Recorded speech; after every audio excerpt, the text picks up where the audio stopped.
Hey everyone, it is Monique here on Conscious Creation today on romantic relationships.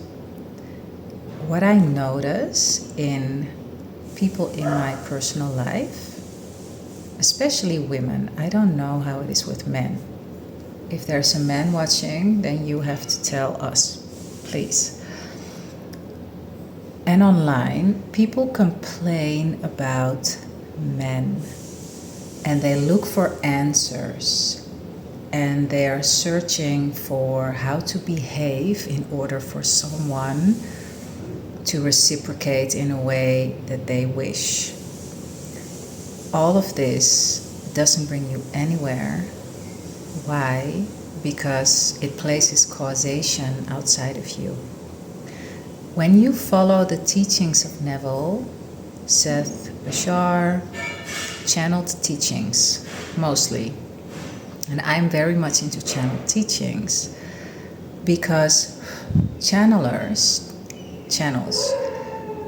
are usually non-physical beings that speak through a physical human being.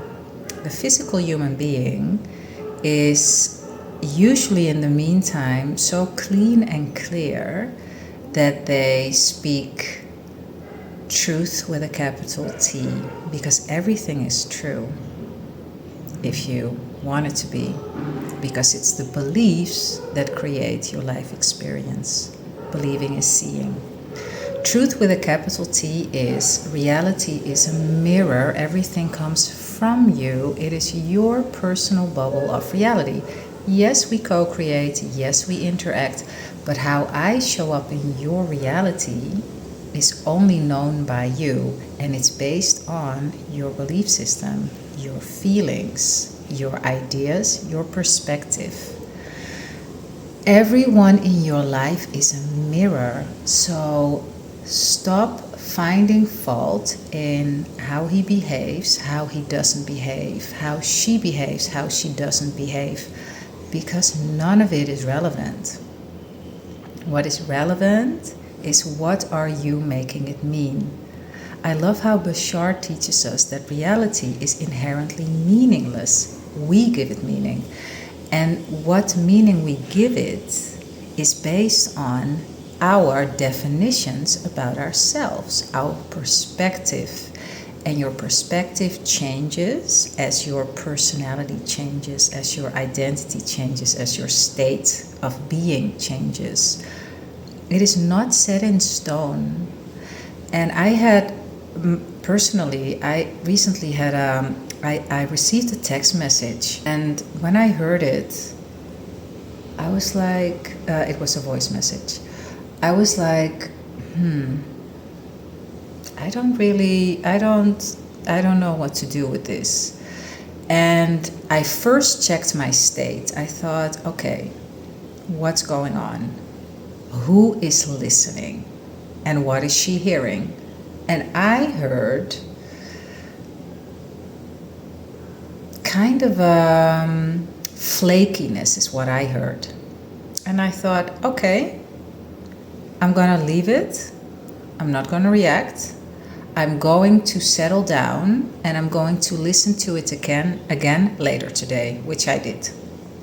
I listened again and then I heard something different, but the flakiness wasn't completely out of it. So I thought, interesting. How do I feel? There was some stuff going on. There was some nervousness, some attachment to certain behavior, and I thought, okay, I'm gonna leave it. I listened again the next day. 180, completely different. And so from that point, I decided to respond. And before I was like, no, because I'm not the version of me that is how I prefer to be. So whenever you are interacting with your boo, they do something that you're like, mirror it back to you.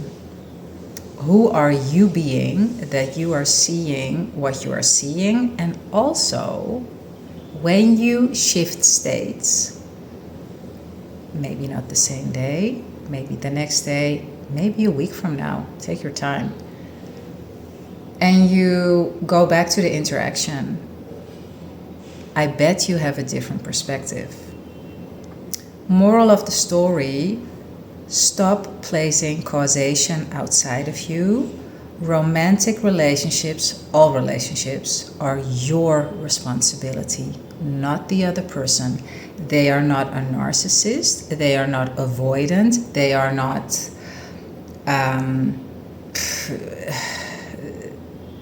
they are not. Whatever you say, oh, they're amazing. Yes, you can say that. Because whatever you say is true about this person is true about this person. Why? Because assumptions harden into fact. Do yourself and your partner a favor. Stop blaming him or her. Stop placing causation outside of you.